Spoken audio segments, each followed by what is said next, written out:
Welcome back. Here's another interview that we did with a professor over online discussion. Took us a little while, but we have it packaged up. With us today is J. Russell Muirhead. He's a professor at Dartmouth University at the Political Economy Project. He's the chair in Department of Government, and he's the Robert Clemens Professor of Democracy and Politics, and he's the co-director of the Political Economy Project at Dartmouth University. He was the Robert Clemens Professor of Democracy and Politics and Professor of Government at Dartmouth. He also was a state representative in New Hampshire. He was an associate professor at the University of Texas at Austin. He was also an associate professor at Harvard University. And he was an associate professor of political science at Williams College. Very well educated. Today we're talking to him about this chapter. We've talked to Nate personally. We've talked to other people who've written chapters in this book, Solutions to Political Polarization in America, edited by Nathaniel Persley. Got an interview from him that's already out, in addition to other people who wrote there.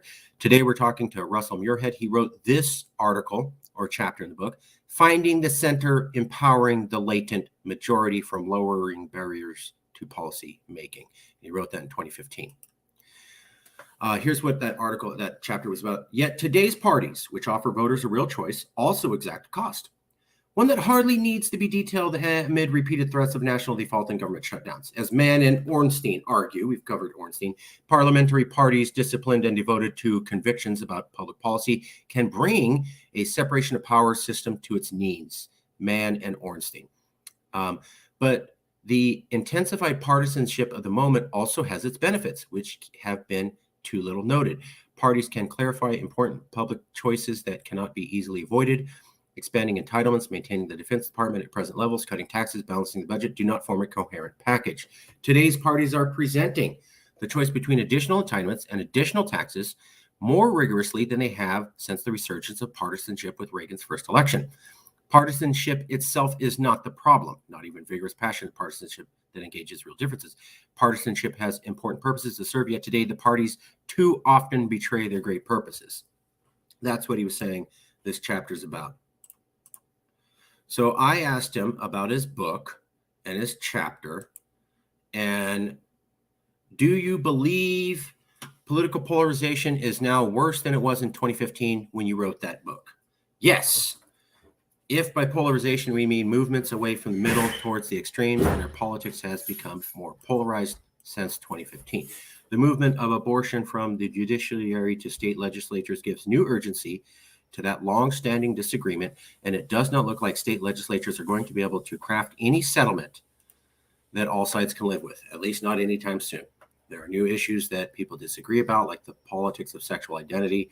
While political elites are more polarized, ordinary voters would often like to see more compromise, more settlement, and less polarization. I'm not sure the country as a whole is more polarized, but our politics certainly is. So again, he's getting to I've seen polls showing that the voters agree on certain issues and want more compromise, but the elites won't let that happen. That's what he's saying here. This is similar to other professors. The people want compromise. There's polls we've seen that it's elites that are making it happen. At the same time, he says, things are way more polarized than they were in 2015 when he wrote this book and was inspired to write the book. But the intensified partisanships of the moment also has its benefits, which have been too little noted. How is partisanship good? It seems to be tearing apart the US of A. Partisanship is what creates coalitions. Coalitions large enough to rule constitutionally, large enough to make a separation of powers constitution with many veto points work. I wouldn't blame partisanship.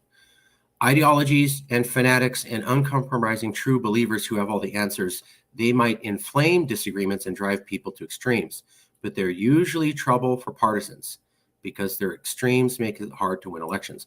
Without partisanship, there's no way to make Congress work or to make the Constitution work. What we need is better, more pragmatic partisanship with less fanaticism. So I think what he's saying is a certain amount of partisanship. You have to have two different parties. They have to have separate ideas so the voters have something to pick. So obviously that's partisanship. You have to have some just to have a government work and continue to look at ideas and present better ideas. What we're looking at now is extreme partisanship that's fanatical and is not pragmatic. And that's why we have such problems. What causes polarization if not intense partisanship? Imagine a political world with two great parties that do not disagree on anything important. It would be very hard to get any change to try anything new. That was the way many felt about parties in the US in the 50s and 60s. If you oppose a war that both parties support, who do you vote for? So it can be good for parties to offer people a choice and to criticize the other. The problem is that neither party has been able to create a durable governing coalition. Neither has been able to appeal to enough Americans for a long enough period of time to win the House, Senate, and presidency and really pursue a program of government.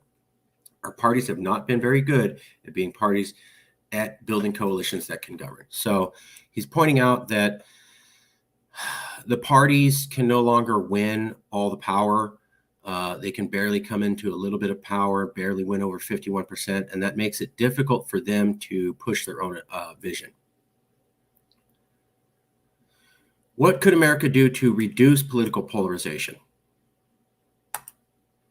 On a macro level, we need a great entrepreneurial force who can redefine one of the parties and create a lasting coalition. That will require stealing something, some insight, some truth from the other side to build a capacious outlook and program. Instead of becoming a more extreme form of itself, each side needs to look at the other side to figure out what it can take and become more capacious. On an individual level, it can help to talk with people who you disagree with. That might make you more extreme, but I doubt it. We need the parties to start resembling each other. They need to take something from the other side of the party that works and implement it in their party. So we need the Democratic Party to have some Republican talking points. We need the Republican Party to have some Democratic talking points so there's more overlap. This backs up what a lot of professors had said, that you used to have a Republican Party that would have some liberal Republicans, and you used to have a Democratic Party that would have some conservative Democrats. So yeah, you had two parties, but there was somewhat of an overlap. Now there's no overlap.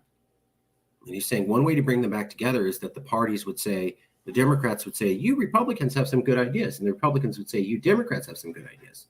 So you'd start to get that overlap again, which many professors have said we've lost, completely backing up what this professor is saying. You want to go to this? He is blaming the elites, not necessarily the people, but polarization at the political level has become more polarized than 2015. Absolutely. So that is that interview from this professor. And we deeply appreciate the time that he spent talking with us and taking all those questions. Thank you so much. We'll leave it there.